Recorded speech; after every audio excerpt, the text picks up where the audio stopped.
terhormat di tengah-tengah mereka nggak hukum, mereka biarkan, mereka lepaskan, enggak dihukum saudara.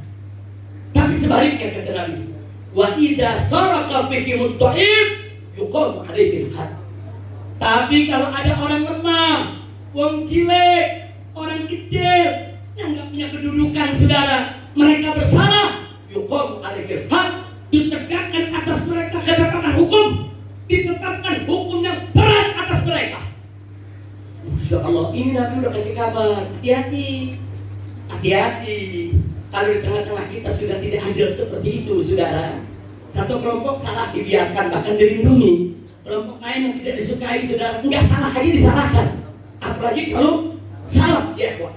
Kalau sudah begini yang terjadi, apa kata Nabi? Innama halaka man kana qablakum. Halak kata Nabi, binasa, hancur itu bangsa. Sekarang saya mau tanya saudara, di Indonesia mulai terjadi tidak? Ada kelompok yang kalau saya salah dibiarkan? Ada kelompok yang kalau salah dibiarkan? Ada kelompok yang kalau salah dihukum? Ada kelompok yang nggak salah disalah-salahin? Ada tidak? Ada tidak? Kalau begitu saya tanya, itu adil tidak? Adil tidak? Jadi Nabi tadi mengatakan kalau tidak adil itu saudara, apa akan terjadi? Hancur. Sekarang saya mau tanya semua, mau Indonesia hancur? Mau Indonesia binasa? Mau Indonesia mendapatkan aneka ragam bencana dan musibah?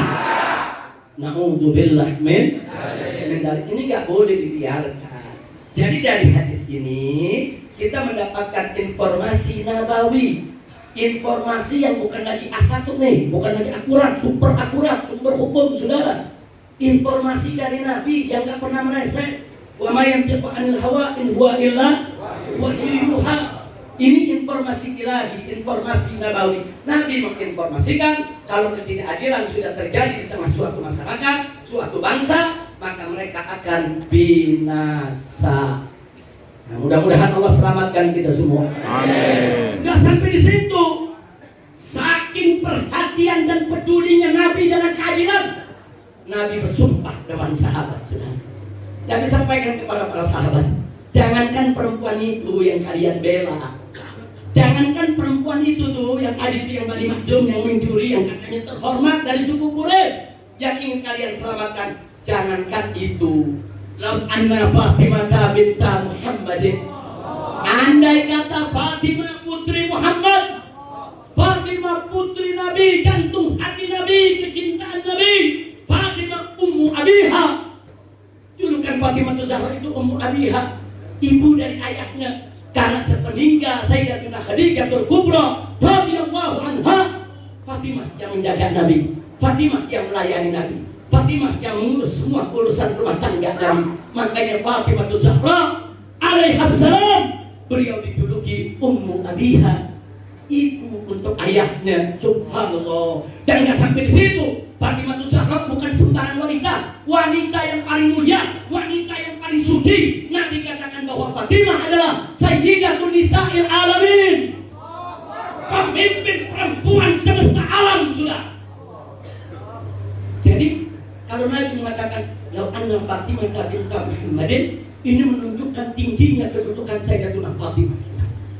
Jadi jangankan perempuan Makhzum tadi yang mencuri, yang ingin kau lindungi, andai kata putriku Fatimah, jantung hatiku, kecintaan Nabi. Lau anna Fatimah binta Muhammadin sarakat, andai kata Fatimah putriku tercinta yang mencuri, demi Allah laqatabtu yadaha, demi Allah pasti aku potong tangannya. Subhanallah. Jadi hadis ini jangan disalahpahami. Hadis ini bukan merendahkan Sayyidatul Fatimah Zahra, bukan. Hadis ini mengambil perumpamaan yang tinggi. Jangankan perempuan lain, Fatimah Zahra saja tidak kebal hukum, saudara. Subhanallah, walhamdulillah, wala ilaha illallah, wallah akbar. Saya tanya kalau gitu, Nabi adil tidak? Adil. Nabi adil tidak? Adil. Nabi adil tidak? Sallu ala nabi. Saudara, ini keadilan yang luar biasa. Siapa yang salah? Saudara, enggak. Walaupun putrinya mencuri, potong tangannya. Subhanallah. Keadilan semacam ini yang kita butuhkan. Keadilan semacam ini yang dibutuhkan oleh umat Islam Indonesia. Bagaimana para pejabatnya, para pemimpinnya berlaku adil, bersikap adil, menegakkan hukum dengan adil. Karena kalau kalian, para pejabat tidak adil, bukan hanya kalian yang binasa, tapi negara, bangsa, rakyat semua ikut binasa karena ketidakadilan kalian. Sekarang saya mau tanya, kalau para pejabat terus-menerus tidak adil, negara kita mau binasa. Saya mau tanya, apa Anda mau musnah dalam kebinasaan negara? Ya. Apa Anda mau binasa dalam bencana? Ya. Maka itu nggak boleh kita diam, saudara. Oh, ada yang jawab, Abang, kalau kita lawan nanti kita di penjara, nanti kita dibunuh. Wallahi, penjara bahkan dibunuh sekalipun jauh lebih baik daripada kita mati dalam bencana akibat murka Allah kepada bangsa ini. Allahu Akbar. Ujungnya mati-mati juga, saudara. Cuman mati dibunuh, syahid, mati dalam bencana, saudara. Ini menjadi konyol buat kita semua. Nah, begitu saya mau tanya, Anda mau pilih mati syahid atau mati konyol? Siap mati syahid di jalan Allah. Allahu Akbar. Kalau begitu siap tegakkan keadilan. Siap lawan ketidakadilan. Siap. Saya berjanji di sini, saudara, saya tidak akan tinggalkan umat, saya tidak akan tinggalkan Anda. Kita akan berjuang bersama untuk melawan semua ketidakadilan. Kita tidak mau negara ini dibinasakan oleh Allah. Harus kita lawan ketidakadilan tersebut. Jadi di sini, saudara, saya ingin sampaikan betapa ada seorang santri di Jawa Timur, saudara, membuat satu meme yang dianggap menghina petinggi Polri, dianggap menghina presiden. Saudara, langsung ditangkap, dipakaikan baju tahanan, saudara, ditayangkan di televisi, kemudian dikatakan ini penghina presiden, tidak layak hidup di Indonesia, diadili dan divonis penjara 4 tahun. Ini santri masih belasan tahun, saudara. Tiba-tiba ada anak cukong Cina, saudara, dengan membawa foto presiden, dia caci maki, dia pukul-pukul, keluar sumpah serapah, kata yang tidak elok untuk kita contohkan, saudara. Bahkan dia ancam, saudara, presiden itu kagum dia mau bunuh, tidak disentuh oleh hukum sama sekali. Bah, ini negeri, tegakkan keadilan. Oh, menurut mereka, bahkan aparat keamanan di sini, saudara, menjadi juru bicaranya. Apa katanya? Oh, itu kan cuma lucu-lucuan, itu cuma bercanda. Innalillahi wa inna ilaihi raji'un. Kalau anak cukong Cina boleh bercanda sedemikian rupa, kenapa yang anak santri nggak dibilang bercanda juga? Kenapa? Kalau anak cukong Cina dibebaskan, santri bebaskan juga, saudara. Betul? Betul. Yang santri dihukum karena dituduh menghina pemerintah, yang anak cukong Cina hukum juga dong. Itu namanya keadilan. Kita nggak minta diistimewakan, enggak. Umat Islam tidak minta diistimewakan, saudara. Umat Islam tidak minta diistimewakan dalam hukum. Tegakkan hukum yang adil. Yang salah proses hukum sesuai dengan hukum yang setimpal. Betul? Takbir. Allahu Akbar. Tapi kalau begini caranya, saudara, yang menjilat rezim, yang menyanjung-anjung rezim, yang membela-bela rezim, salah apapun dibiarkan. Sudah dilaporkan oleh masyarakat, dilaporkan oleh kiai, dilaporkan oleh santri, dilaporkan oleh masyarakat. Enggak dari proses. Sampai kapan kita diam lihat begini? Sampai kapan? Ini kalau terus-menerus dibiarkan, hancur binasa kita punya negeri, saudara. Nah, inilah yang saya maksud. Perlu kita melakukan revolusi yang kemarin tidak adil, besok wajib adil. Yang kemarin suka bohong, besok tidak boleh lagi bohong. Yang kemarin suka ingkar janji, besok tidak boleh ingkar janji. Yang kemarin terlanjur khianat, maka besok wajib jaga amanah. Setuju tidak? Saya tanya, kira-kira kalau pemerintah melakukan revolusi akhlak, dukung tidak? Dukung tidak? Catat ini, sebarkan biar pemerintah dengar. Kami siap mendukung Anda kalau Anda melakukan revolusi akhlak.